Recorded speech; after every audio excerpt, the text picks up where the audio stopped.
Guys Sunday రోజు update అసలు elimination నుంచి సేవ్ చేసే పవర్ ఎవరికి వచ్చింది, అసలు ఆ పవర్ ని అప్పుడప్పుడే యూజ్ చేసేసారంట. ఇంకొకటి అంటే దివ్యల మాధురి డైరెక్ట్ నామినేషన్ అయిపోయింది.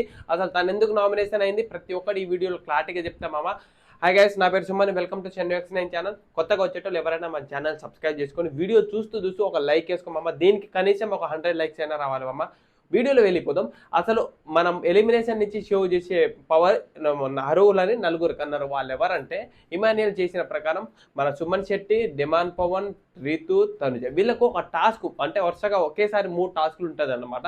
స్టేజ్ మీద నాగార్జున సార్ ఉంటూ కూడా దాని ముందే టాస్క్లు పెట్టారు. ఫస్ట్ టాస్క్ వచ్చేసి మనం లీటర్లో నీళ్ళు కొల్చేది ఉంటుంది కదా పొడుగ్గా, దాంట్లో వేసేసి ఒక బాల్ వేసేసి దాంట్లో అయితే నీళ్ళు పోస్తారనమాట. ఆ నీళ్ళు ఎవరైతే ముందు పోసి నెక్స్ట్ రౌండ్కి వెళ్తారో, ఇక్కడైతే రీతు చౌదరి తెలుసుగా, రీతు చౌదరి బాగా స్పీడ్ ఉంటుంది, తక్కువ వెళ్ళిపోయి నీళ్ళు పోసేసి పైకి బాల్ వచ్చిన తర్వాత నెక్స్ట్ రౌండ్కి వెళ్ళిపోయింది. అదేంటంటే బాస్కులో వచ్చేసి ఒక బాక్స్ ఉంటుంది, బాక్సులు ఓపెన్ చేసి పజిల్ ఉంటుంది. ఆ పజిల్ని తీసుకెళ్ళి యాస్టీజ్గా ఎవరైతే ఎలా పెట్టాలో అలాగనే పెట్టాలి. ఏముంటుంది మ్యాక్సిమం పజిల్లో మనం బిగ్ బాస్ లోగో తప్ప ఇంకేం ఉండదు. సో ఇక్కడ రీతు చౌదరి వెళ్ళగానే నెక్స్ట్ వచ్చేసి దాంతోపాటు డైరెక్ట్ వచ్చేసి మన ఆ కీ అయితే దొరకదు రీతు చౌదరికి.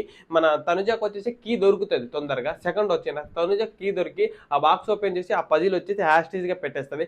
ఆ పజిల్ కాడ చిన్న డిస్కషన్ జరిగింది. ఆ డిస్కషన్ ఏంటంటే డిమాండ్ పవన్ పజిల్ మీరు కరెక్ట్ పెట్టలేదు అని అక్కడ తనుజతో ఆర్గ్యూ చేస్తాడన్నమాట. ఆర్గ్యూలో కొద్దిసేపు జరుగుతుంది. దాంతోపాటు నాగ్ సార్ని కూడా అడుగుతారు, సరే ఈమె పజిల్ చక్కగా పెట్టలేదని చెప్తే నాకు తెలియదు సంచాలక్ డిసిషన్ అంటారు. సంచాలక్ వచ్చేసి దివ్య మాధురి. మీకు తెలుసు కదా మాధురి ఎలా ఉంటుందో. తను వచ్చేసి హ్యాస్టీజ్గా అవును సంచాలక్ డిసిషన్ ఫైనల్ వచ్చేసి తనుజ వచ్చేసి విన్ అయిపోతుంది. తనుజకు వచ్చేసి ఈ రౌండ్లో విన్ అని చెప్తుంది. సో ఆ రౌండ్ విన్ అయిపోయిన తర్వాత మనం మార్కెట్లో అంటే టెంపుల్ దగ్గర పోయినప్పుడు 10కి 3 రింగులు ఉంటాయి కదా, సబ్బుల మీద వేసేసి ఇట్లా వేస్తాం. ఆ రింగ్ లాంటిది ఒక రింగ్ తీసుకుపోయి అక్కడ డైమండ్ పవర్ ఉన్న ఆ డైమండ్ పెట్టిన పవర్ ఉంటుంది. ఆ డైమండ్ దగ్గర ఆ రౌండ్ నుంచి ఎవరైతే విన్ అయిపోతారో వాళ్ళు వచ్చేసి ముందు ఆ డైమండ్లు ఇట్లా ఇసిరేయాలన్నమాట. ఆ ఇసిరేసినప్పుడు మన తనుజ పజిల్ టాస్క్ తొందరగా అయిపోతుంది కాబట్టి తనుజ ముందెళ్ళి వీళ్ళ ఓపెన్ చేసే వరకు తనుజకు ఆ రింగ్ అయితే పడుతుంది. సో తనుజ వచ్చేసి ఆ పవర్ని యూజ్ చేసేయడానికి అసలు విన్ అయిపోతుంది. ఆ పవర్ విన్ అయిన తర్వాత ఇక్కడ ట్విస్ట్ ఏంటంటే బిగ్ బాస్ హౌస్లో ఓటింగ్ ప్రకారం గత ఎపిసోడ్ నుంచి చూస్తుంటే ఎవరైతే లీస్ట్లో ఓటు ఉంటారో వాళ్ళే లాస్ట్ వరకు ఉంటారు. కానీ ఈసారి అయితే సంజన గారికి ఓట్లు బాగున్నా, థర్డ్ ప్లేస్లో సెకండ్ ప్లేస్లో అలా థర్డ్ ఫోర్త్ ప్లేస్లో ఉన్నా కానీ రమ్యకు ఓట్లు తక్కువ ఉన్న వీళ్ళిద్దరి మధ్యలో ఓటింగ్ లిస్టులోనే జరిగింది. సో ఎందుకంటే ఈ పవర్ కోసమేనేమో అని నాకు అనిపించింది. మీకు ఎంతమందికి అనిపించిందో కామెంట్ చేయండి. సో ఇక్కడ ఏంటంటే తనుజకు ఏదో విధంగా సపోర్ట్ చేసి బిగ్ బాస్ ఎలా అయినా సపోర్ట్ చేసి మొత్తానికి big boss season 9 lady winner చేద్దాం అనుకుంటున్నారేమో. నాకైతే ఇదే అనిపిస్తుంది. పర్టికులర్ చూస్తాను నాకు ఇదే అనిపిస్తుంది. షోలు కూడా బోర్ కొట్టే లెక్క ఉంది. అసలు ఎపిసోడ్ కూడా టాస్కులు కూడా అంత విపరీతంగా ఏమనిపించట్లేదు. ఈ అసలు అంత పెద్ద ఎలిమినేషన్ నుంచి సేవ్ చేసే పవర్ని అప్పుడప్పుడే యూజ్ చేయడం ఏంది, అప్పుడప్పుడే టాస్కులు పెట్టడం ఏంది, ఇదైతే నాకైతే లిటరల్గా నాకు అర్థం అవ్వలేమమ్మ.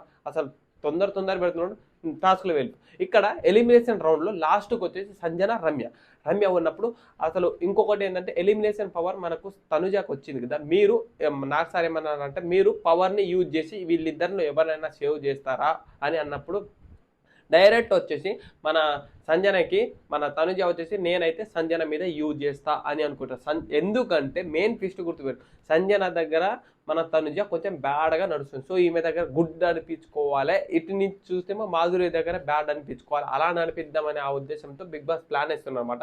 తనుజ వచ్చేసి మన పవర్ని వచ్చేసి దాని మీద ఏది మన సంజన మీద యూజ్ చేశారో యాజ్ ఏ ఓటింగ్ రూల్స్ ప్రకారం ఎవరు ఎలిమినేట్ అవుతుందో చూద్దామని నాగార్జున సార్ చెప్తే ఓటింగ్ రూల్స్ ప్రకారం మన అలైక్యచి టిపికల్ రమ్య మోక్ష గారు ఎలిమినేషన్ అయిపోతారు.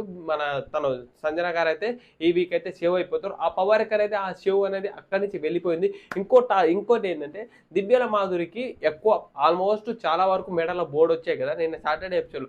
దానివల్ల డైరెక్ట్ ఒక 3 ఇచ్చారన్నమాట. ఏంటంటే బాత్రూమ్ క్లీన్ చేయడం, ఫ్లోర్ క్లీన్ చేయడం, లేకపోతే డైరెక్ట్ నామినేషన్. సో తనుజ అనేది డిసైడ్ చేయాలి. ఆ డిసైడ్ ఏంటంటే మీరు బాత్రూమ్ క్లీన్ చేస్తారా, ఫ్లోర్ క్లీన్ చేస్తారా, డైరెక్ట్ నామినేషన్ అవుతారా అంటే మీరు తనుజ యాజ్ రూల్ ప్రకారం ఏం డిసైడ్ చేసిందంటే ఫ్లోర్ క్లీన్ చేసుకోండి అని చెప్తే నాకు ఫ్లోర్ బాత్రూమ్ క్లీన్ అట్లా నాకు వద్దు, నేను డైరెక్ట్ నామినేషన్ అయిపోతా అంటే తనుజ వచ్చేసి డైరెక్ట్ నామినేషన్ అంట సార్ అని డైరెక్ట్ నామినేషన్ చేస్తుంది. ఈ వీక్ అయితే దివ్యల మాధురి డైరెక్ట్ నామినేషన్ ఉంటుంది. ఇంకో ట్విస్ట్ ఏంటంటే వాళ్ళకు ఒక జాకెట్ ఇస్తారనమాట. అంటే ఆ మన కెప్టెన్ ఇప్పుడు ఎవరు ఉన్నారు, ఇమాన్యుయల్, ఒక జాకెట్ ఇచ్చి ఆ వీక్ మొత్తం ఆ జాకెట్ వేసుకొని ఎవరితో మాట్లాడద్దు.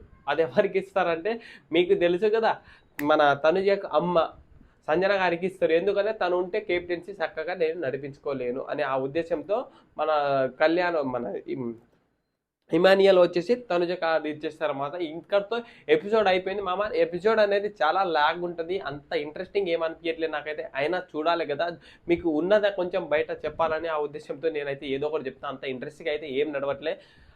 ఎవరైనా కొత్తగా వచ్చేటోళ్ళు మన ఛానల్ సబ్స్క్రైబ్ చేసుకోండి మామ, సపోర్ట్ చేయండి కొంచెం.